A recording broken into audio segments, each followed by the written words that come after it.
गया चालू। राम राम। राम राम राम राम। राजा विठल का संवाद सुखराम जी महाराज ने कल फरमाया राजा विठल को कि अमृत पीने से जैसे मरा हुआ भी जिंदा हो जाता है, ऐसा मेरा ज्ञान है कि अज्ञान रूपी अंधेरे में डूबा हुआ और ज्ञान रूपी सत्सवत की घट में जागृति हो जाती है। तो महाराज फरमाते हैं जैसे अमृत पीने से मरा हुआ इंसान जिंदा हो सकता है, ऐसे मेरे इस अमृत सत्सवत को घट में उतारने से भव सागर से पार उतर जाता है। मेरा हे राजा विठल ऐसा मेरा ज्ञान है, ऐसा मेरा ज्ञान और ध्यान करने का तरीका। फिर आगे फरमाते हैं अष्ट धातु का पारखूं जग में भोता होय, हीरे लग की पारखूं ज्यों तू कर ले जोय, ज्यों तू कर ले जोय पारक पारस लग होई, चिंत्या मन कल वृक्ष तहाँ लग जाने कोई, सुख रामदास अमर जड़ी अमर फल दे कोई, तो पारक नर क्यों कहे शोभित कहिए मूल। महाराज फरमाते हैं ए राजा विठल 8 दांतों की परीक्षा करने वाले संसार में बहुत हैं। जैसे महाराज ने फरमाया कि सोना चांदी लोहा पीतल तांबा इन 8 धातुओं की परीक्षा करने वाले तो इस संसार में बहुत जीव हैं। हीरे तक की भी परीक्षा कोई कोई जैसे तैसे कर लेते। महाराज ने फरमाया 8 धातु की तो कर लेते हैं, आम आदमी कर लेता है, लोहा है कथीर है तांबा है पीतल है, लेकिन महाराज फरमाते हैं 8 धातु को छोड़ करके भी हीरे तक की भी परीक्षा कोई कोई जैसे तैसे कर सकता है। पारस चिंतामणि वह कल्परस तक की परीक्षा कोई जान सकता है। महाराज फरमाते हैं कि किसी को अमर जड़ी व अमर फल भी देते हुए तो मनुष्य उसकी परीक्षा कैसे कर सकता है, सो उसकी बुद्धि मुझे बताओ। ऐसा राजा विठल सुखराम जी महाराज को फरमाते हैं। तो महाराज फरमाते हैं हीरो गण से परखिए। अब हीरे की परख क्या है महाराज? हीरो गण से परखिए पार संग ले लोय, चिंत्या मन की परखा, चितवन करे नर आए, चितवन करे नर आए, सबकी पारख होई, इमरत फल की परख कौन विद कहूँ न मोई, सुख राम कहे यूँ जगत सू, मेरी परख न होय, और संत को परख ले जे अर्था में होय। महाराज फरमाते हैं हीरा की परीक्षा गण की चोट के लगने से, पारस की परीक्षा लोहा के लगने से हो जाती है। महाराज ने फरमाया राजा विठल को भाई हीरे की परीक्षा कैसे होती है, हीरे की पहचान कैसे होती है, हीरा सच्चा है या नकली। हीरे की परीक्षा गण की चोट से होती है और पारस की परीक्षा लोहे को लगाने से होते हैं, क्योंकि लोहा है और असली पारस है तो लोहे को सोना बना देता है। मनुष्य जो चिंतन करता है वो प्राप्त हो जाता है। ये चिंतामणि की परीक्षा है। ऐसे ही सब चीज़ों की परीक्षा हो सकती है। अमृत फल की परीक्षा कैसे हो सकती है? महाराज फरमाते हैं हे राजा विठल इस संसार में हर चीज़ की परीक्षा होती है, परीक्षा करने वाला चाहिए। लेकिन 8 धातु हीरे इनकी तो परीक्षा कोई कोई कर लेता है। 8 की तो संसारी लोग सब जानते हैं, हीरे की कोई जानता है, बाकी चिंतामणि की परीक्षा है। ऐसी सब चीज़ों की परीक्षा हो सकती है। अमृत फल की परीक्षा कैसे होती है ये मुझे समझाओ। महाराज फरमाते हैं इस तरह जगत में मेरे ज्ञान की परीक्षा नहीं होती। महाराज ने फरमाया 8 धातु की है, हीरे की है, चिंतामणि की है, अमर फल की है, लेकिन मेरे ज्ञान की ये आम परीक्षा नहीं है। और संतों की परीक्षा हो जाती है जिसका अर्थ हो सकता है, लेकिन मेरे ज्ञान की परीक्षा जगत में कोई कोई जानता है। ये मेरा ज्ञान सब जगह फैला नहीं हुआ है, मेरा ज्ञान अमृत रस जैसा है। फिर आगे कहते हैं हीरे लग की भक्त आत्मा इंद्र सारी, आ परख जोय हो, कुछ नाय विचारो, पारस लग की भक्त, विष्णु लग परचा देवे, चिंत्या मन पार ब्रह्म सर्व दुख मेटर लेवे, सुख राम कह या भगत रे, यूं परख सके ना कोई, जो अमर फल परख ले, ता यहाँ की परख होए। महाराज क्या फरमाते हैं, इंद्रियों को वश में करके आत्म ज्ञान करना, यानी ब्रह्म पद तक का ज्ञान करना, ये भक्ति हीरे की पहचान जैसी है। जैसे हीरा महाराज फरमाते हैं, अष्ट धातु को पहचानने वाले इस संसार में सभी हैं लगभग, और हीरे को पहचानने वाले बहुत सारे नहीं होते, बहुत कम होते हैं। तो महाराज ने फरमाया, हीरे का दृष्टांत देके इंद्रियों को वश में करके आत्म ज्ञान करना, ब्रह्म पद तक का ज्ञान करना, ये भक्ति हीरे भक्ति जैसी है। जिनको ब्रह्म तक सत शब्द की जागृति होगी, उनका ज्ञान हीरे जैसा है, क्योंकि हमने तो पार ब्रह्म में जाना है। ये हुआ ब्रह्म तक, 10वें द्वार से बाहर नहीं हुआ। तो महाराज ने जैसी जैसी दृष्टांत दिए, ऐसे इंद्रियां कैसी होनी चाहिए, इंद्रियों को काबू करने ना बहुत बड़ी चीज़ नहीं है। इंद्रियों को काबू भी तो कर लिया, लेकिन इंद्रियों की जो इच्छाएं जाहिर हैं, उनको काबू में करना है। और जब तक इच्छाएं काबू में नहीं होते, तब इंद्रियों को काबू करने से अच्छा नहीं है। मैं समझूँ, मैं खाना भोजन अच्छा मिले, मैं खाऊं नहीं कि इंद्रियों काबू है, मैं देखूं नहीं, मैं सुनूं नहीं, लेकिन अंदर आत्मा में भाव तो इच्छाएं तो जागृत हो रही हैं। तो महाराज फरमाते हैं, ये इंद्रियों को एक कछुए की तरह निचोड़ना है। जैसे कछुए को हाथ लगाओ तो गर्दन भी, पूंछ भी और चारों पैर अंदर छोड़ देता है। ऐसे होना चाहिए। महाराज ने तो संतों ने ऐसे फरमाया है, जैसे दीपक की लौ चलती आगे, और दीपक की लौ एक अंधेरे कमरे में रख दो, जहाँ दाएं बाएं से हवा नहीं होती, और दीपक की लौ एक सीधी चलती है। ऐसा मेरा आत्मज्ञान है। ऐसा भजन करेंगे तब घट में सत शब्द की जागृति होगी। मन बुद्धि चित्त अहंकार कर्म इंद्रियां ज्ञान इंद्रियां विषय विकार सबको इकट्ठा करते हुए और उस सत शब्द की जागृति। महाराज ने फरमाया, करने की कुछ नहीं है, सत शब्द में लग जाओ, जैसे दीपक की लौ है ऐसे शांत हो जाओ। तो महाराज फरमाते हैं, ब्रह्म तक की भक्ति करने वाले आगे केवल पद उसको नहीं जानते। विष्णु की भक्ति करने वाले जगत में परिचय देते हैं।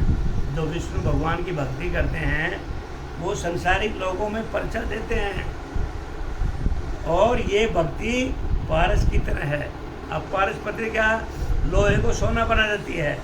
तो पारस की जो पथरी है, वो भक्ति विष्णु भगवान की भक्ति की जैसे है। जैसे पारस लोहे को सोना बना देता है, पारस नहीं बना सकता।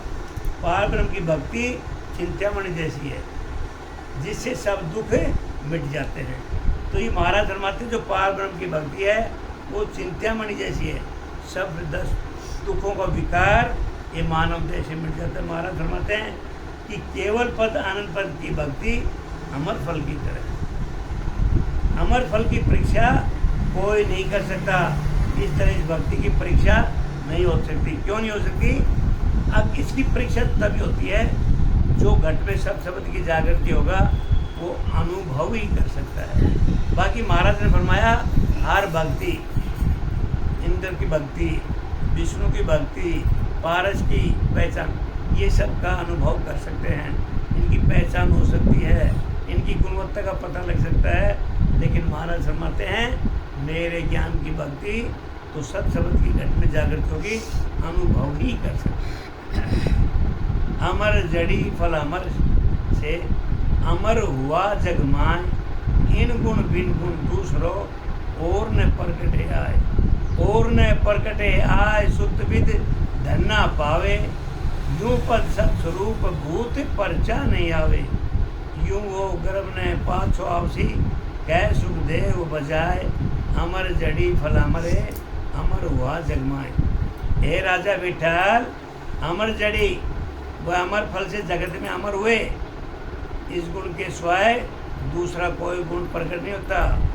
इनसे धन लड़के की प्राप्ति नहीं होती। इसी तरह सत्स्वरूप के पद में पर्चा व करामात नहीं होती। महाराज ने बताया ये सत्स्वरूप का ज्ञान है, ये सत्स्वरूप की भक्ति है, इसमें न पर्चा होता है न करामात। महाराज फरमाते हैं इसमें कोई करामात करनी, पर्चा देने की जरूरत नहीं है। इसको घट में सत्संग जो करते हैं तो सतलोक की प्राप्ति। महाराज फरमाते हैं जोर देकर कहते हैं महाराज, हे राजा विठल, सत्स्वरूप के ज्ञान दान करने वाले गर्भ में नहीं आएंगे। महाराज ने इसके ऊपर बड़ा जोर दिया है। मेरे ज्ञान को ध्यान करेंगे, सत्स्वरूप की भक्ति को दान करेंगे, उनको महाराज फरमाते हैं कि इस गर्भ माँ के गर्भ में नहीं आना पड़ेगा और जन्म मरण से रहित हो जाएंगे। ऐसा सुखराम जी महाराज ने राजा विठल को समझाया। मेरा ज्ञान ऐसा है, सत्स्वरूप ज्ञान। फिर आगे फरमाते हैं अमर फल जो पावसी सो ही जाननहार, और न जाने प्राणिया तिल भर भेद विचार। तिल भर भेद विचार सब पीछे जस गावे, यूं अमर जग माए मर मर दुख पावे। सुख राम हंस मोख मिला ताकू लागू पार, अमर फल जो पावसी सो ही जाननहार।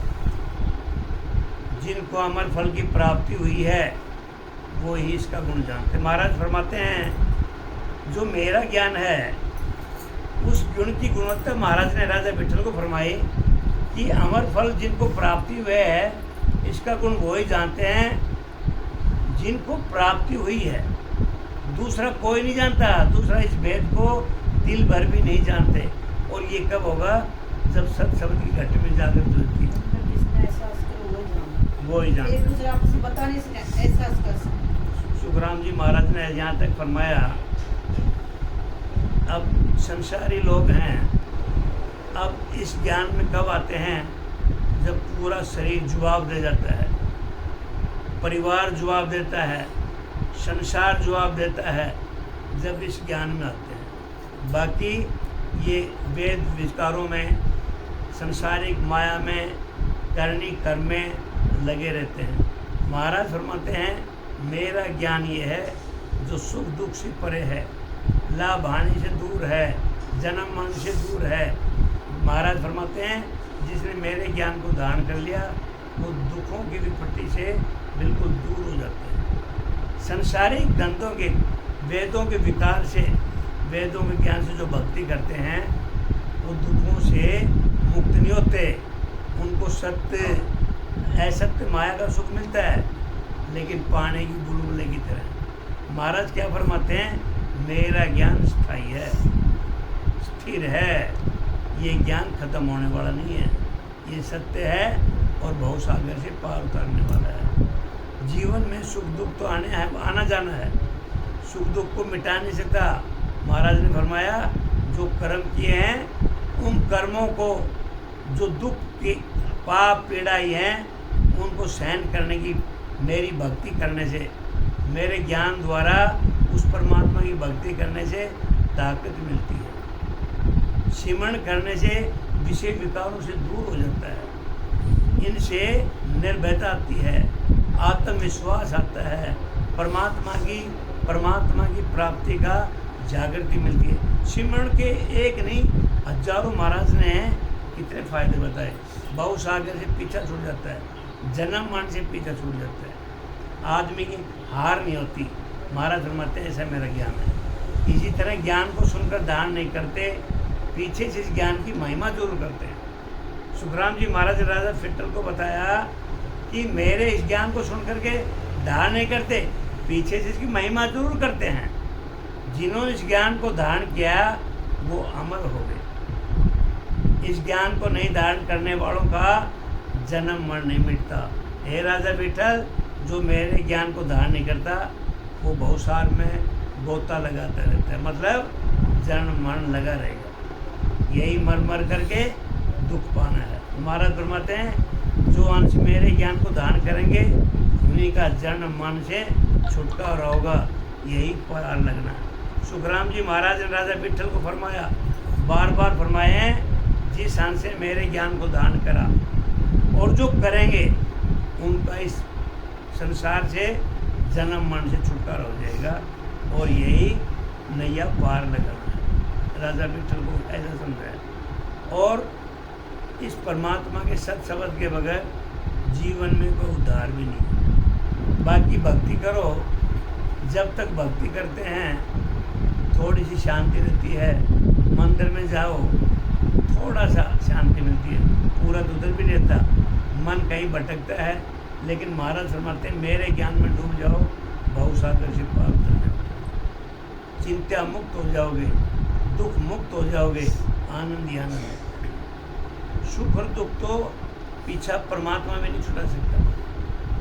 जो हमने करे हैं उसका भुगतान जरूर करना पड़ेगा। आज सूरज उदय हुआ है, सूरज शाम को छिपना भी है, अंधेरे के बाद फिर उजाला आना। ये तो दुनिया के उतार चढ़ाव हैं जीवन के। लेकिन महाराज क्या फरमाते हैं, मेरे ज्ञान में डूब जाओ, सदा सदा के लिए भवसागर से पार उतर जाओ। अमर फल को कर रे से सब मर मर जाए, यूं मेरो उपदेश तज जुग जुग गोता खाए।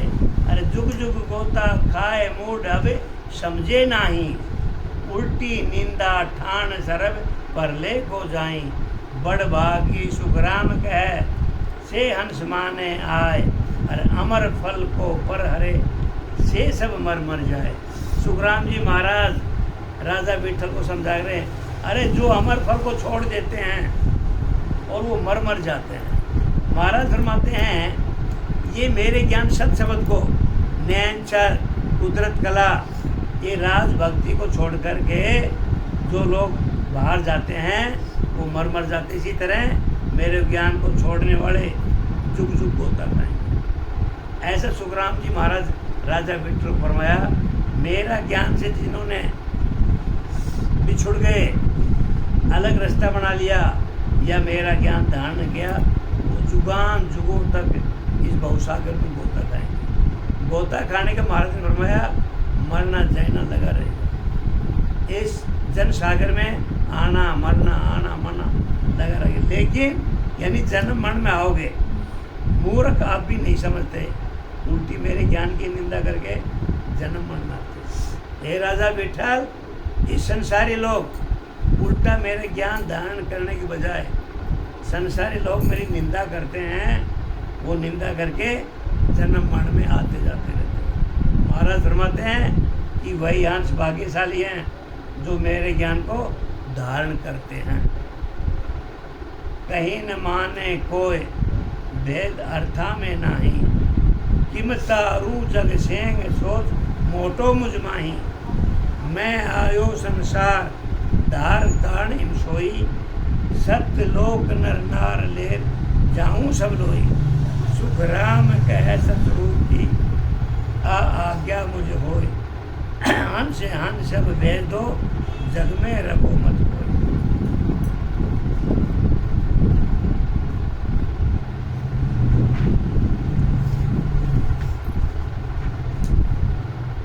कहने से महाराज फरमाते हैं, कहने से कोई नहीं मानता।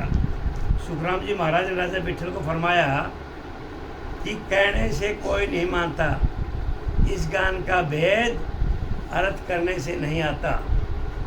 सुखराम जी महाराज ने राजा विठल को फरमाया, मैंने बहुत समझाया, बहुत ज्ञान दिया, लेकिन कहने से कोई मानता नहीं। न ही इस ज्ञान का भेद अर्थ करने में आता है। सारे संसार का उद्धार कैसे हो। सुखराम जी महाराज ने बड़े दिल दुखी से, बड़े उदार भाव से, बड़े दयालु भाव से राजा विठल को समझाया, अगर मेरे इस ज्ञान का भेद अर्थ कहने में नहीं आता। महाराज का ज्ञान है वो कहने में नहीं आता, न उसका अर्थ हो सकता। ये सारे संसार को उद्धार कैसे कि महाराज ने कितनी उदार चेतना करके कहा, कितने दिल दुखी भाव से कहा। ये संसारी लोग ये भवसागर से पार कैसे उतरेंगे, ये मेरे को बड़ा सोच है। सुखराम जी महाराज कितना फिक्र चिंता कर, ये संसारियों इस भवसागर से कैसा बेड़ा पार होगा, मैं बड़ा चिंतित हूँ, मेरे को बड़ा सोच है। ऐसे सतगुरु की शरण में जाना चाहिए। जो सतगुरु गुरु से एक ही इच्छा रखते हैं कि गुरु का ध्यान करके ये बहुसागर से पार उतर जाए, माँ के गर्भ में मलमूत्र नहीं खाना पड़े, जन्म मन से पीछा छूट जाए। ऐसा सुखराम जी महाराज ने बड़े उदार भाव से, दयालु भाव से संसारियों को समझाया। मैं जगत में शरीर दान करके, सुखराम जी महाराज ने फरमाया, हे राजा विठल, मैं जगत में शरीर धारण करके इसलिए आया हूँ सब स्त्री पुरुषों को सत्य का ज्ञान देकर सतलोक में भेज दे। सुखराम जी महाराज का अवतरित थे, किसी माँ के गर्भ में नहीं आए, लेकिन उस परमपिता परमात्मा की असीम कृपा, वो इतने सामर्थ्य थे, उनके पास इतनी ताकत थी, वो एक मानुष देह में आकर के, और इसलिए आए संसार में कि सभी स्त्री पुरुषों का मैं सत्स्वरूप का ज्ञान दे करके और भवसागर से पार उतार दूं और सतलोक में भेज दूं। मैं इसलिए मानव देह प्रकट करके इस संसार में आया। यही सत्स्वरूप ही मुझे आज्ञा है। ये मेरे को वो सत्स्वरूप परमात्मा की आज्ञा थी। उसकी आज्ञा के बगैर तो सांस भी नहीं ले सकता इंसान। महाराज फरमाते हैं, जो हंस सत्स्वरूप का ज्ञान दान करते हैं वे ही सतलोक में जाते हैं। यही हंसों को भेजना है, जगत में नहीं रहना। सुखराम जी महाराज ने बताओ कितनी दयोन्नत के साथ, कितनी उत्प्रेरणा के साथ, और महाराज ने बिल्कुल पूरे विश्वास के साथ खोल के खुलासा किया, अब मैं अमर लोक पहुँचाऊँ तुझको जो सतगुरु शरण आए। अरे अमर पटा दे दे, अमर लोक में पहुँचा दे जो मेरी शरण में आए। ऐसा कोई संत है दुनिया में, ऐसा कोई गुरु है जो अमर लोक में पहुँचाने का ऐसा गारंटी ले ले। महाराज ने बोला, मेरी शरण में आओ, मैं अमर लोक में पहुँचाता भी प्रार्थना करता। तो महाराज आगे फरमाते हैं, मत ज्ञान माने नहीं, श्रुत ज्ञान में नाव, अवत ज्ञान में सूझी, लाख कोस को डाव, लाख कोस को डाव, मन परचे सोई कर है, या केवल की पर अमर फल खाया न मर है। सुखराम बरस विधि हुआ, नर के उपजे भाव, हर मत ज्ञान माने नहीं, श्रुत ज्ञान में न आओ। महाराज फरमाते हैं, मन से ज्ञान करने वाले इस ज्ञान को नहीं मानते।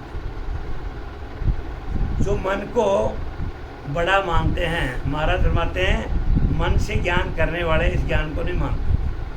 जिन्होंने, महात्मा बुद्ध ने भी कहा, जो मन के काबू में है, जिन्हों का शरीर इस परमात्मा के काबू में है, वो तो बहुसागर से पार उतर गया। और जो मन के काबू में है, महाराज फरमाते हैं, हे राजा विठल, वो मेरे ज्ञान को नहीं मानता, क्योंकि मन के हारे हारे, मन के जीते जीते। जिन्होंने मन को नहीं जीता वो संसार में हार गए, क्योंकि उनकी नहीं चली, मन की मन चली। और जिन्होंने परमात्मा को समर्पण कर दिया वो बहुसागर से पार उतर गए। तो महाराज ने फरमाया, राजा विठल को, मन से ज्ञान करने वाले इस ज्ञान को नहीं मानते। कौन सा ज्ञान? सत्स्वरूप ज्ञान, ये मेरा ज्ञान, नैनचर, कुदरत कला, सत्स्वरूप का ज्ञान। श्रुत ज्ञान से उस पद का अनुभव होता है, यही न्याय है। महाराज फरमाते हैं, हे राजा विठल, श्रुत ज्ञान से उस पद का अनुभव होता है, यही न्याय। अवध ज्ञान में लाखों कोसों की मालूम पड़ती है। मन परचे ज्ञान में जो मन चाहता है वही कर सकते हैं। अब मन केवल ज्ञान की यही परीक्षा होती है, जैसे अमर फल खाने से शरीर अमर हो जाता है, ऐसे ही केवल ज्ञान को दान करने से आत्मा परम पद में समाती है। महाराज फरमाते हैं, इस ज्ञान की जानकारी के बिना मनुष्य कितने वर्ष बीत जाते हैं, तब ये ज्ञान सुनने को मिलता है। सुखराम जी महाराज ने विठल को बार बार समझाया कि इस ज्ञान की जानकारी के बिना मनुष्य कितने वर्ष बीत जाते हैं, और कितने वर्ष बीत जाते हैं बेकार में समय गंवा देता है। कबीर साहब ने भी कहा, इस संसार में आए ग्रंथ भी सुने, वेद भी सुने, पुराण भी सुने, ज्ञान भी सुना, ज्ञान पे मनन भी किया और ज्ञान पे चर्चा भी। लेकिन महाराज फरमाते हैं बाह्य ज्ञान बहुत हुआ, चरम शख्सों की माया बहुत देखी, लेकिन कबीर साहब ने कहा अरे जहाँ से आए थे, जहाँ आए, अब इतने वर्ष बीतने के बाद हम जैसे थे वैसे ही बच रहे। क्यों?